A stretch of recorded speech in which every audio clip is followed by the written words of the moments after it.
In Washington, lawmakers have concluded a frantic and chaotic race against the clock, narrowly passing President Trump's signature big, beautiful bill just ahead of the July 4th holiday. The legislative process was a dramatic illustration of what's often called congressional time, where deadlines are treated as mere suggestions until the final frenzied moments. The journey of the $3.3 trillion package was fraught with delays and procedural combat. What began with frameworks in February only intensified in late June, pushing the Capitol's ecosystem of lawmakers, aides, and journalists to its limits. The Senate's debate kicked off with a procedural vote that was delayed for hours, finally commencing late on a Saturday night and stretching over 3.5 hours.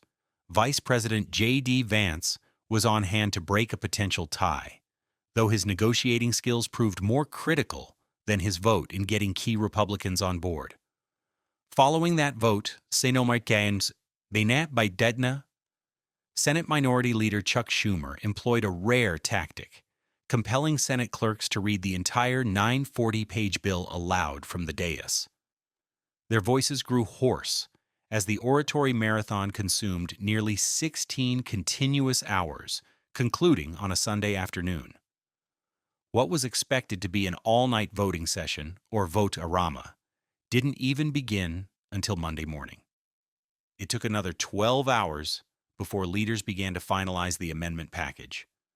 After a full night of negotiations and a key deal with Alaska's Lisa Murkowski on rural hospitals, the Senate finally passed the bill late Tuesday morning. Vice President Vance was called in to break a 50-50 tie, casting the deciding vote in a 51-20 150 roll call. The bill then moved to the House, where its own saga unfolded. A technical error in the bill's rule led to a record-breaking 7-hour and 31-minute vote to fix it, as leaders scrambled to secure support from skeptical members. One Republican member even had to drive back from Pennsylvania in the middle of the night to cast his vote. Finally, with the procedural hurdles cleared, House Minority Leader Hakeem Jeffries took the floor. In a magic minute that allows leaders to speak indefinitely, he delivered a speech that shattered records, lasting 8 hours and 45 minutes. Finally, on Thursday afternoon, the House passed the bill, concluding an extraordinary display of legislative brinkmanship. The final passage of the bill, however, has ignited fresh political divisions, including a high-profile split between President Trump and one of his former allies. Tesla CEO Elon Musk, who had served as a White House advisor leading a government efficiency task force, announced a dramatic break with the president following the bill's signing. On Saturday, Musk declared the formation of a new political party. Writing on his social media platform X, he stated, "When it comes to bankrupting our country with waste and graft, we live in a one-party system, not a democracy. Today, the America Party is formed to give you back your freedom." The announcement followed a poll Musk ran on X, where over 65% of more than 1 million respondents indicated they wanted a new party to challenge what he termed the uniparty system. Musk's move, timed just after the signing of the massive spending bill, suggests his criticism is aimed at what he sees as unchecked spending from both major parties. He indicated the America Party will target a few key congressional seats, hoping to create a swing bloc with enough power to influence legislation. President Trump quickly dismissed his former allies' political ambitions. Speaking to reporters, the president called the move ridiculous, defending the nation's traditional two-party system. He noted that third parties have historically struggled to gain traction in American politics, stating they have never worked and just add to confusion. History does show significant hurdles for third-party efforts. Ross Perot's independent run in 1992 garnered nearly 19% of the popular vote, but failed to win a single electoral vote. And before that, Teddy Roosevelt's famed Bull Moose Party run in 1912 remains one of the most significant third-party challenges in U.S. history. While the administration navigates that political fallout, it is also facing sharp criticism over its response to a natural disaster in Texas. Catastrophic flash floods along the Guadalupe River over the holiday weekend have left at least 59 people dead, including 21 children. The search continues for 11 children and a counselor still missing from a summer camp. The tragedy has prompted critics of President Trump to immediately link the devastation to his administration's policies.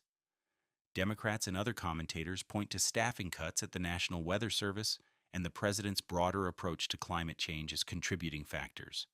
Some claim the cuts critically impacted storm prediction capabilities. The White House has fired back, with a spokesperson calling the effort to politicize the disaster shameful and disgusting. The administration insists the National Weather Service did its job, issuing a flood watch more than 12 hours in advance. During a press conference, Homeland Security Secretary Kristi Noem acknowledged that weather forecasts underestimated the amount of rainfall from the stalled storm system. She described the nation's flood notification technology as ancient and confirmed that the administration is currently working to upgrade it. Meanwhile, the National Weather Service Employees Organization stated that forecasting offices were adequately staffed and issued timely warnings, but noted that unfilled leadership positions remain a significant concern. Turning to international security, experts are warning that despite recent U.S. and Israeli strikes that caused serious damage to key Iranian nuclear facilities, Tehran's ambition to develop a nuclear weapon remains as strong as ever. A spokesperson for the Iranian regime confirmed that sites at Fordo, Isfahan, and Natanz were seriously damaged last month. However, there is still skepticism about the full extent of the damage and whether Iran was able to move enriched uranium or centrifuges before the strikes. According to Behnam Ben Taleblu, a senior expert at the Foundation for Defense of Democracies, Iran's immediate objective will be to repair, reconstitute, and rebuild. The key question is how it will do so.